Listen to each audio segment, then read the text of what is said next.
नमस्कार, आप देख रहे हैं राष्ट्र की बात। मैं हूं प्रीतपाल सिंह। एक नज़र अभी तक की खास जो कर्तव्य होता है डॉक्टर्स का, वो होता है पेशेंट्स के प्रति समर्पण का भाव, यानी कि उनको हम सही ढंग से समुचित इलाज कर सकें, सस्ता इलाज कर सकें और जो दवाएं हॉस्पिटल में उपलब्ध हैं उन्हीं से उनका इलाज करें।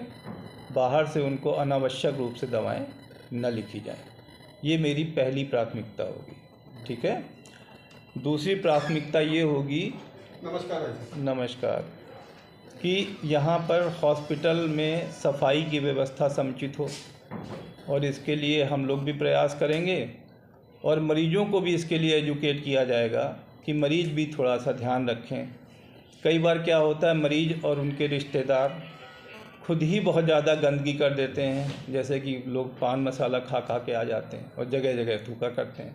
तो कम से कम हॉस्पिटल में आए तो इतना तो ध्यान रखें कि हॉस्पिटल की गरिमा और हॉस्पिटल की सफाई में मरीज़ भी सहयोग करें। ये मरीजों से और आप लोगों से मेरी अपेक्षा है कि आप लोग भी मरीजों को एजुकेट करें। एक क्वेश्चन हो गए आपके, है ना।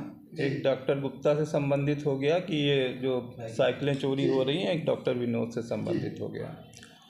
तो देखिए, हम लोगों के पास कोई स्टैंड का या स्टैंड बनाने का, रखने का कोई हम लोगों के पास ना तो वो आता है, बजट आता है, ना हम लोग अलाउड हैं। ये शासन स्तर पे है कि आप लोग इस तरह से नहीं कर सकते। तो इसके लिए हम अपने गार्ड्स को और थोड़ा सा कहेंगे कि वो सतर्क रहें, और लोगों से भी कहेंगे कि थोड़ा ध्यान रखें। तो इस तरह से उसको मैनेज किया जा सकता है, क्योंकि इसके अलावा और कोई दूसरा तरीका नहीं है। तो क्या गार्ड की ड्यूटी वहाँ पे? इसका सुझाव बिल्कुल सही है, लेकिन होता क्या है कि इसके लिए वहाँ पब्लिक को एजुकेट करना पड़ेगा, और लोगों को ये हो जाएगा कि ना लोग टोकन लेकर के जाएं।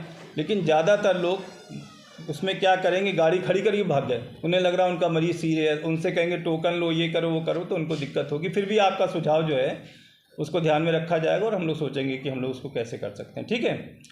दूसरी बात, जहाँ तक अभी मैं 2 दिन पहले ही मैंने चार्ज लिया है, और अगर डॉक्टर विनोद से संबंधित किसी भी प्रकार की समस्याएं इस तरह से आते हैं, अगर पेपर में निकला है, तो उसको निश्चित रूप से कंसीडर किया जाएगा, और अगर वो इस तरह से करते रहेंगे तो इनके खिलाफ़ कार्रवाई भी होगी। ये किसी को यहाँ पर ये चीज़ की अनुमति नहीं दी जा सकती कि वो आप इस तरह से रखें। और दलालों का तो मैं बिल्कुल शुरू से, जो मेरा कार्यकाल रहा है, जितने भी समय में रहा हूँ, दलालों, आप आज की डेट में ये नहीं कह सकते कि डॉक्टर साहब आपके पास 4 लोग बैठते थे जो बाहर से दवाएं ला करके जो है दिया करते थे। तो मैं ज़्यादातर हॉस्पिटल की दवाएं लिखता था, बहुत ही मजबूरी में होता था ऐसा। अदरवाइज़ तो ज़्यादातर मैं दवाएं, और पेशेंट स्वस्थ भी होते थे, ऐसा नहीं कि पेशेंट स्वस्थ नहीं होते थे।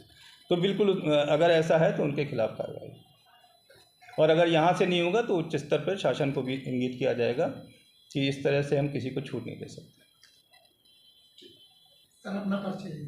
मैं डॉक्टर अरुण प्रकाश श्रीवास्तव, यहाँ पे वरिष्ठ परामर्शदाता था, और अब डॉक्टर गुप्ता के जाने के बाद उनका चार्ज मैंने यहाँ पर प्रमुख चिकित्सक जिला चिकित्सालय अयोध्या के रूप में लिया।